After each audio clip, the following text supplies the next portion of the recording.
Mesdames, Messieurs, bonsoir et bienvenue. Dans ce journal, nous prendrons la direction de Villaines-les-Rochers en Touraine. Un coteau s'était effondré le 14 février dernier, emportant une partie d'une maison. Eh bien, l'éboulement se poursuit et la maison s'est totalement effondrée.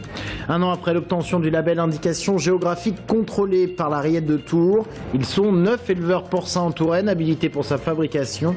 Certains d'entre eux seront présents au Salon de l'Agriculture à Paris qui s'ouvre dans 2 jours. Et puis enfin, le tour volleyball en finale de la Coupe de France. Les Tourangeaux se sont imposés 3-7 à 1 hier soir en demi-finale face à Toulouse. À Villaines-les-Rochers, en Indre-et-Loire, le coteau continue de s'effondrer. Le 14 février dernier, il avait entraîné avec lui une partie d'une maison. Et bien depuis, c'est toute la maison en question qui a été quasiment détruite. Le maire a demandé un arrêté de péril imminent et un expert s'est rendu sur place aujourd'hui. Zoé Boss et Elvire Simon. Des gravats, un amas de pierres et de planches de bois éparpillées sur la route. Il ne reste plus rien du 15 rue des Marchés. Une semaine après l'éboulement, la situation ne s'arrange pas. Là, il faut faire quelque chose, sinon ça va continuer. La première partie, c'est quand ça va tomber. La première partie, la deuxième sont emmenés samedi, c'est ça, dans la nuit à 4 h du matin. Et puis la dernière, c'est mardi, c'est là que s'en emmené le pire, s'en emmené tout le reste de la maison. Les badauds s'accumulent et le coteau continue de s'effondrer. La circulation est bloquée dans la rue, mais selon la mairie, les voisins sont en sécurité. Le quartier n'est pas en danger. Le secteur maintenant est sécurisé. On a sécurisé les biens des personnes et la voirie. Donc au jour d'aujourd'hui, tant que les travaux sont... Maintenant, il faut qu'on fasse les travaux, quoi. Des travaux prévus la semaine prochaine. Il faut détruire les restes de la maison pour sécuriser le quartier, une solution qui ne résout pas les problèmes d'éboulement. À long terme, il faudra penser sérieusement, parce que c'est le problème pour tous les coteaux en Touraine, de rétablir les fossés. Donc à voir avec la préfecture, avec la chambre d'agriculture, mais il faut trouver une solution. Sinon, on continuera à avoir toujours des éboulements. Le constat est difficile pour Marie-Christine, la propriétaire de la maison. Beaucoup de tristesse pour la maison et surtout pour les locataires. Parce que depuis 19 ans qu'ils étaient là-dedans, ça fait vraiment mal au cœur de voir qu'ils perdent tout, eux aussi. Moi, mais eux aussi. Bon, arrêtez. La solidarité s'est installée dans les rues de Villaines-les-Rochers. Les habitants collectent des fonds pour venir en aide à Viviane et André. Pour le moment, les anciens locataires sont relogés par la municipalité. Dans le Loir-et-Cher, l'enquête sur l'incendie de la discothèque L'Insomnia à Montlivaud, vraisemblablement résolue. Au bout d'un an d'enquête, les gendarmes ont permis d'identifier des suspects. Parmi eux, un responsable à l'époque d'une discothèque de Blois. L'homme aurait eu peur de la concurrence qu'aurait généré cette discothèque. 2 frères du suspect ont également été entendus. Tout ce petit monde était déjà en prison pour trafic de stupéfiants. Et l'Insomnia ex-Charleston a été incendié à la veille de sa réouverture dans la nuit du 14 au 15 février 2013. Les techniciens de la gendarmerie avaient trouvé des traces d'effraction. À Orléans, les élus du conseil régional réunis en session aujourd'hui. Au programme, le contrat État-région qui doit être renouvelé pour la période 2014-2020.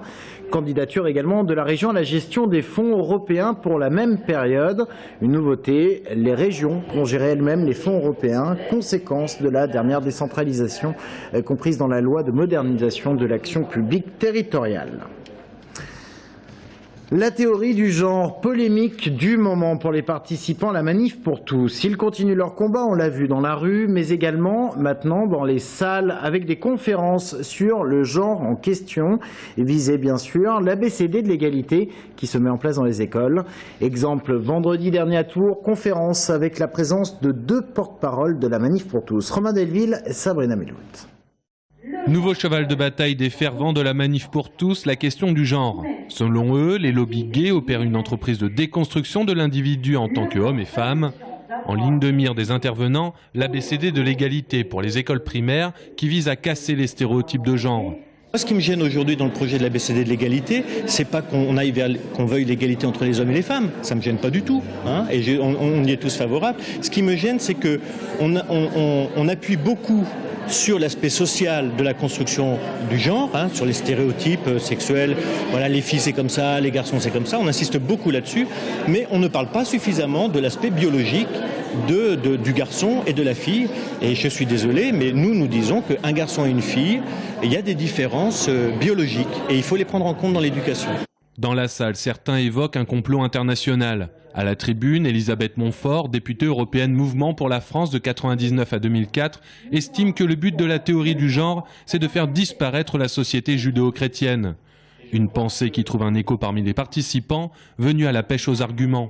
Nous parlons beaucoup du genre, de la théorie du genre, du concept du genre, mais tout cela était tellement vague dans mon esprit, on écoute tellement de choses différentes. Et là, justement, c'est vraiment un moyen de s'informer. L'individu décide de sa propre vie et il n'y a plus de valeur. La valeur, c'est l'individu qui se choisit lui-même sa vie. En tant qu'infirmière, je fais de l'éducation sexuelle et affective, donc on a besoin d'être bien informé sur les bases. Voilà. Et puis on sent que ces enfants sont très en souffrance, très perturbés par toutes ces questions. Et je trouve qu'ils ont droit à bien comprendre leur corps, leur vie, leur avenir. Les opposants au mariage de couples de même sexe, selon leur expression, ne lâchent rien. Ils promettent de nouvelles réunions à Tours pour consolider les positions traditionnalistes. J-2 avant le salon de l'agriculture à Paris. Dans les exposants, on retrouvera notamment les éleveurs porcins tourangeaux, ces éleveurs qui fournissent les porcs pour la fabrication de la rillette de Tours. Elle a obtenu cette rillette le label Indication géographique contrôlée il y a un an et les éleveurs porcins doivent eux aussi être labellisés, mais cette fois-ci CCP, certification de conformité de produits. Sans cette certification, impossible de faire de la rillette de Tours. Seuls 9 éleveurs sont labellisés. Dans le sud-Touraine, Audrey Champigny. Au GAEC des Deux-Valles, à Draché, Cédric Raguin est à la tête d'un cheptel de 4000 porcs. 60% d'entre eux sont certifiés conformes au label IGP, indication géographique protégée, et serviront donc à fabriquer les rillettes de Touraine. Un gage de qualité du produit qui implique que l'éleveur respecte un cahier des charges bien particulier. Le nombre de jours d'abattage, 172 jours d'âge. Après, il y a un peu au niveau sanitaire, lavage des bâtiments, désinfection, génétique des verras avec du piétrin. Et aussi notamment l'alimentation à base de céréales issues de la région avec la fabrication d'aliments à la ferme. Cédric Raguin vend chaque année entre 9000 et 10 000 porcs labellisés. Des porcs qui, en fonction de leur poids, entre 110 et 120 kg et de leur taux de muscle, 62%, peuvent lui rapporter jusqu'à 4 à 5 centimes de plus. Au début, la plus-value était assez faible. Au début, on fallait y croire. Mais bon, il y a quelques éleveurs qui sont vraiment attelés à faire développer la chose. On a quand même pas mal de porcs des 9 élevages qui rentrent dans le CCP en fait, qui sont certifiables. Origine géographique certifiée, produit labellisé et goût unique, la fameuse rillette de Tours n'est pas prête de perdre sa place de star des assiettes. Les sports et le Tours Volleyball qui accède à la finale de la Coupe de France pour la 10e fois de son histoire. Les Tourangeaux ont remporté leur demi-finale hier soir à la Salle Grenon face à une équipe de Toulouse méconnaissable. Score final 3-7-1, compte rendu. La rencontre signée Audrey Champigny. Ils en rêvaient et ils l'ont fait. Hier soir, les joueurs de Maurizio Paes ont montré qu'ils étaient bien les patrons. Après un démarrage canon, les Tourangeaux déroulent tranquillement leur jeu. 25-18 dans le premier set, 25-14 dans le deuxième. Les Spacers de Toulouse s'effondrent face notamment à un Konechny très en forme. Le pointu a brillé par ses services destructeurs, dont 5 aces. Après longtemps que ça passe comme ça, il y a aussi un peu de chance, donc voilà, ça marchait ce soir, donc on est content qu'on a passé au final. Au retour des vestiaires, les Toulousains s'accrochent et remportent le troisième set, 26-28, un espoir de courte durée. Il ne faut pas oublier que c'est une bonne équipe en face, on a eu les occasions de finir en 3-0, on a eu les balles pour, on a fait quelques petites fautes, mais derrière il y a un 25-9, donc ça montre ça montre notre supériorité, je pense. Une supériorité face à une équipe de Toulouse qui n'a pas su pénétrer la défense tourangelle. 15 blocs du TVB, dont 8 signés Hardy de Source.